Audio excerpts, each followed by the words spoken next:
Kui hästi hetkel toime tulete kõige hindade ja kõige muu ralli juures? Tuleb tulla, pole valikuid. Mis tähendab tuleb tulla? Kõht on tühistab süüa ju. Te näete seda ise ju, selles mõttes, et aina keerulisemaks läheb, et siin sõnu pole vaja, siin on kõike näha lihtsalt, mis toimub ju. Tänapäeval poodi minnes tuleb paljudel mõelda, mida ostukorvi panna ja mida panemata jätta. Kuu ajaga on Statistikaameti andmetel hinnad kasvanud 1,2%.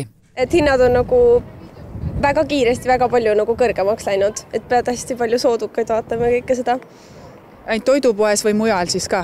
No üldiselt toidupoes, kuna eks sa käid toidupoes kõige rohkem, aga muidu teistes kohtades ka nagu riided ja kõik nagu majapidamisasjad ja nii edasi.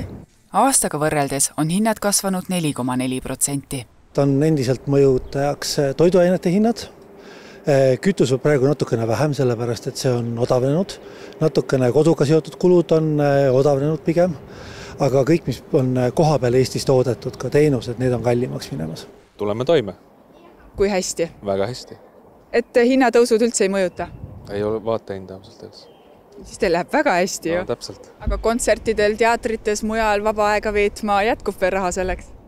Pole ammu käinud sellistes kohtades, aga ma arvan, et kui inimesed tahavad käia seal, siis nad panevad raha ikka õigesse kohta. Et mõni muu tegevus jääb siis tegemata, et minnakse siis teatrisse või kuskile. Me täna näeme, et ostuhinnad, mille meie saame oma tarnijatelt, on tegelikult 0,5% rohkem kasvanud, kui meie oleme ise siis müügihindadesse edasi pannud. Ehk siis tarbija jaoks kindlasti see on võit. Kui kauaks see võit jääv on? No praegu ma arvan, et üldine hinnatõus jätkub sellises tempos, nagu ta on siin sellel aastal olnud. Põhimõtteliselt kuude lõikes protsendi kandis on see olnud. Kasutatav tulu ei kasva. Kui keegi kulutab rohkem, siis see on eelkõige tänu sellele, et on võtnud laenu või kulutab sääste. Seda, et kauplustel teenindustel ei teki sellist loomulikku käibe kasvu, sest et ei ole lihtsalt inimesi, kes tuleks selle rahaga uksest sisse.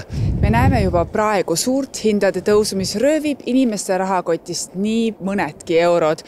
Juulikuust aga tõuseb Eestis veel käibemaks 22%-lt 24%-le ning see toob omakorda kaasa veel vähemalt 2%-lise hinnatõusu.